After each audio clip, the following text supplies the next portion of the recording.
Hi everyone, welcome to another episode of Data Tech Talk. Today I have a very special guest with me. I have Alex Boast. He's actually a data consultant working with iData Quality, and he's also a judge at the AI Awards and more. And fun fact, he's also a ghost story writer. Hi Alex, how are you today? Hi, yeah, I'm good, thanks. That was an awesome intro. Thanks very much. Buy my books, please, everybody. Buy his unless, book. Buy his books. unless you're more interested in data, which you probably are. Well, most of my network are interested in data, but you never know who's interested also in ghost stories, right? Exactly. One day we'll find a way to combine the two. There's definitely some ghosts in the data somewhere. We have to do some data analytics for that for sure. All Absolutely. right. So yeah, I wanted to start off the interview by kind of asking you a little bit about your current role and how long you've been working in the data management space. How did you get here in the first place as well? So would you mind sharing that? Yeah, for sure. Yeah, for sure. Oh, slight echo there, I think. It's been about 5 years since Experian kind of kidnapped me and put me in data world, and I just never looked back, really. I wasn't looking for it. It's just what happened. You know, my background's marketing and writing, and I've been in pharmacy and education, which are historically declining industries, which is one of the reasons I wanted to join the data scene was because it's booming. It's huge, right? It's one of the few actually growing markets that we can work in. And I thought that was really exciting. And I'm lucky enough to have found myself back in the industry after a brief period out this year, thanks to various socio-economical, political nightmares. Yeah, I know this has been quite a weird year for all of us, I think. And, some of us are actually feeling blessed and lucky to have a job at the moment. So I really resonate with that. And like, would you mind sharing how you got into this area of work, especially around advocacy in your last role as well? Yeah, absolutely. So, when we were at Experian, we were big business, big vendor getting into the DQ space. Everyone wants a piece of the DQ space at the moment. It's exciting. By that, I mean data quality. And we kind of thought, we're new to this, but not everybody is. You know, people think data quality, data management is a new thing, but people have been doing this since data was invented. And so what I wanted to do at Experian was tap into the existing network of experts and sort of be nice to them. And that was a really novel idea at the time. People were like, that's mental. But we found individuals who we thought were men and women of quality, who were doing really great work with data.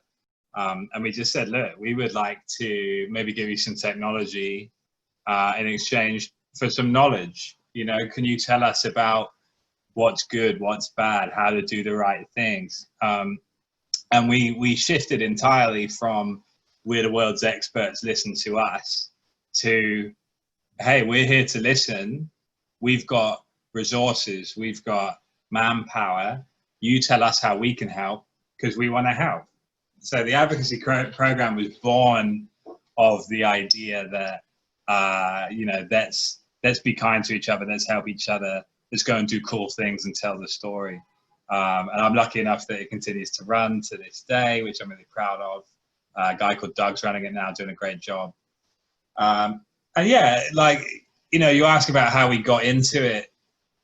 We kind of knew what we wanted to do and we kind of fell into it. And, referral and reseller schemes for vendors are nothing new, but this idea of advocacy is, and it is a different thing.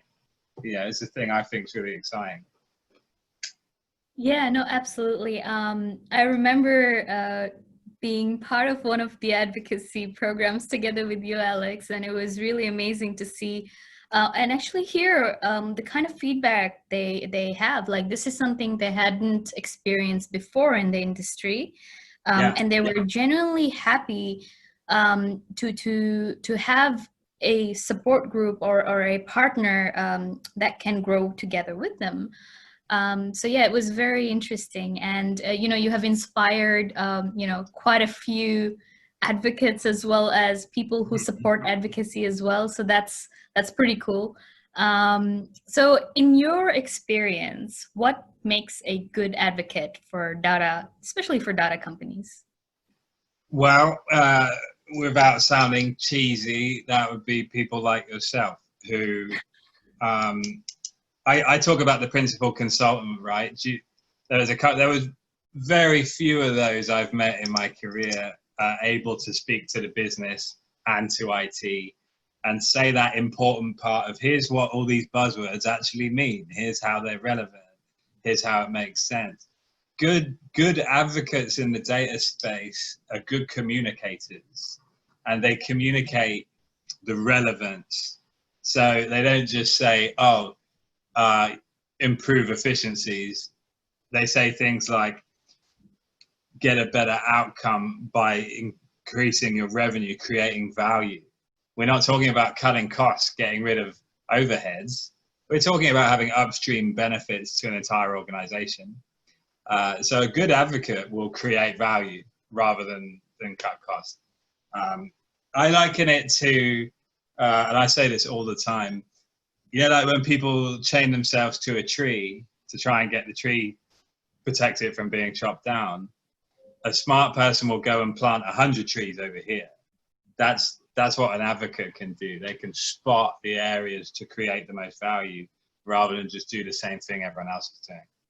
Yeah, and maybe one of the follow-up question is, have you seen like, in your view, are advocates different for different kinds of data spaces? So maybe for data quality program, there is one type of advocates. Maybe for regulatory-driven data programs, there is another type of advocate. Is it different in terms of the core values, or is it pretty much the same in terms of core values? That's a great question. So we used to talk about data quality and data migration. There's a lot of crossover there, but there are subtle differences. And then this big, ugly, awful thing called GDPR got announced, and suddenly everyone started talking about data governance. I know you know a lot about data governance, and I think you'd agree that's slightly different. Data governance is kind of a cultural shift. It's a mindset. Whereas in data quality, you've got that opportunity to really mentor people, give them direct skills that might involve tools and technology. I still don't really believe you can buy data governance. Therefore, the data governance advocates, yeah, they would be different. And that, I am including regulatory stuff in that for sure. So you've got your operational data guys over here, and then your sort of governance guys over here. That's how I'd split them. Yeah, no, I agree. And one of the things that I was wondering about the other day was, what is a success factor for an advocacy program? And as a follow-up, if someone wants to start an advocacy program in their organization, how do they do that? Great question. So with anything, people tend to talk about pipeline revenue, shareholder value, stuff like that. I don't really like that. I think business growth should be a byproduct of the correct business practices. I like to talk about how many lives we've changed, how many people we've helped. You know, I told the story in the interview in Australia about a guy that's got a nice brand new Jaguar. He picked me up in it once and was like, I take my kids to school in this and I have it because of you. You know, that was awesome. It's a feeling. You know, you got to feel like you're doing the right thing, and you've got to get that market validation. Like you were saying earlier, the people in Sydney were going, we can't believe a vendor would give us so much and ask for so little. And that's the thing, you know, if somebody wants to create this, they need to understand this very basic principle, which is if I see someone weaker than me, They are not inferior to me. I am actually responsible for helping them because I'm in a position of strength, and therefore I can make them strong by sharing my strength. And then when he is strong, he can come back and help me, and we all grow and we all go up together. You know, this idea that anyone is worse than us or beneath us, that needs to go. You know, and I'm going to slightly plug a webinar I'm doing very soon called The Opportunity of Data. And that's where we'll be talking about this idea of what comes after advocacy. How do we help even more, right? I'm really excited about that. This idea of dragging everyone up. So if you're in a community of data people, look where you are in the journey, because you might not be the head of data governance yet, but you might be where other people want to be. So you're in a nice spot where you can give help and you can receive help, and you can be a mentor and receive mentorship. That's how you start advocacy. That's where it begins. It needs to come from this feeling of, I want to help, I want to be part of something, but I know that I also need to ask for help. You know, I spent a lot of time asking for help. I didn't always get it. But once I'd proven it, it was amazing. I mean, it helps if you make a few million quid, but people are going to be coming and say, hey, I want to help. You know, all you guys came and helped, and you gave your time after work. I couldn't pay you. There was nothing in it for you, really. Everyone wanted to help because it was cool. It was fun. We've got to make it exciting. So those are two things for starting advocacy: help others receive help, but also make it fun. Has to be interesting. Thanks, Alex. That was really cool. And as you were speaking, I was, feeling all warm and fuzzy, because that's exactly how I felt in when I'm trying to help other people, either via the advocacy program in my past work, or even now when I'm, doing these webinars, and, they're not associated with any kind of business or whatsoever, but it's more as a communication and, it's a kind of a cross network interaction and knowledge sharing as well. I actually wanted to talk to you a little bit about your new role, which you are in data currently. So I heard a lot of fun stuff about it. So please tell us all the raw details. Yeah, so I'm absolutely chuffed. The guys, we actually, I've known them for a couple of years. They're from that old advocacy circle, because in the UK, the data scene is small. If you're good and you're getting out there, people will know and people will come and help you. And I was very lucky. I received this role because people kind of spotted the potential in what I was trying to do, and they allowed me and kind of enabled me to have a go. So I'm very grateful to them for that. So I'm helping out with marketing, and essentially I'll be looking at a few propositions like the free version of our new product, which is really exciting. But also, yes, I can confirm we are going to have a go at advocacy. And we can use all the myriad failings that I've learned from to get it right this time.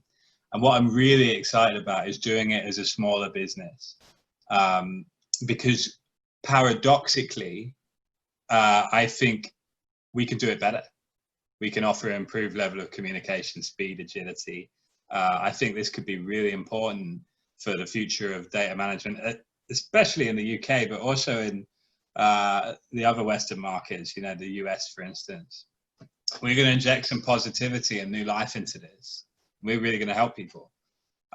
So I'm very excited. Yeah, and I'm really grateful to the guys for letting me join the team. And I'm super excited and a little bit jealous for the iData team for taking you away, but you can come and join the program. Anyone can be an advocate. That's the I'll have to look into that, Alex. But yeah, I actually wanted to come to a little bit more serious topic, as we know that we are all going through this pandemic, this COVID-19. And we have seen a lot of effects of it financially, program-wise, different data programs, people-wise as well, even government and regulations. From what you have personally heard and experienced in the industry, how do you think it has affected your line of work, and what do you think the future will look like? For sure. So I'll be very clear. I lost my job on the 14th of March. and went through a period of unemployment.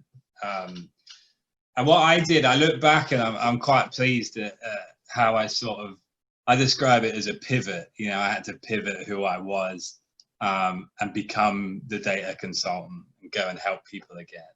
And that was, I think, kind of smart. The thing about the current crisis, because it is a crisis, but the reason I use parenthesis is because there's always a crisis, right? When GDPR was first announced, we called that a crisis.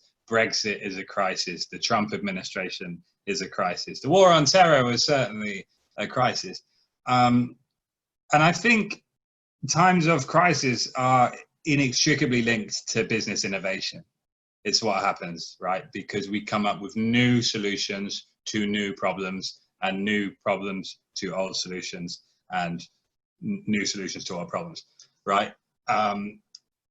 Yes, okay, a lot of people are going to lose their jobs. This is just the tip of the iceberg. However, this also represents a significant opportunity to capture market share from the incumbent big businesses that perhaps aren't green, perhaps they're not paying their tax, perhaps they've been a bit naughty and not treated their people very well.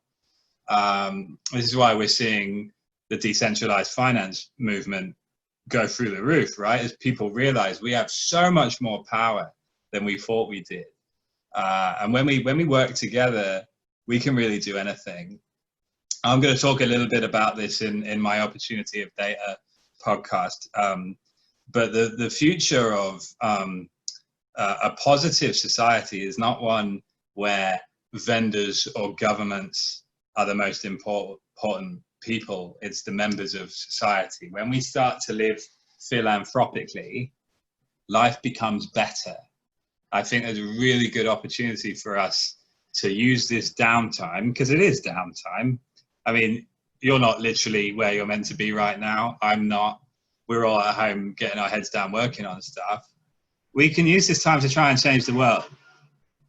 And I think some people will do that. You know, if you can have the courage to put your head out and go, oh, what's going on over here?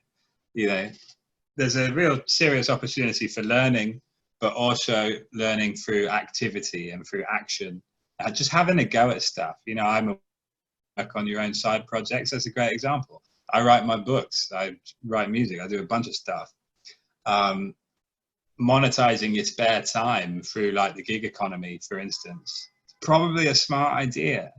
The other thing I would say, especially for the UK, like I would give a bit of a shout out. So I personally think the government's supported people and given them a really nice kind of safety net. I think we're quite lucky to have you know, the welfare state and the NHS, things like that. Maybe we edit this out if we decide it's too political, but what I mean is they're not going to let people fall into hopelessness and despair. We do that to ourselves, right?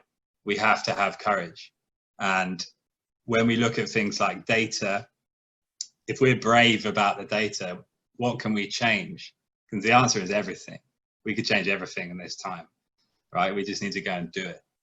So people talk about budgets being locked up. They still exist. Getting access to them is still possible. You just need one hell of a business case, you know? So we need to get better at building the business case. We have to work harder. The world's not going to sort itself out. We have to work harder to do that, you know? And so I feel like the people that rise to the challenge in the next 5 or 6 years are going to have a really good time. And unfortunately, a few people might be thinking, I missed an opportunity a little bit because I perhaps didn't seize the moment.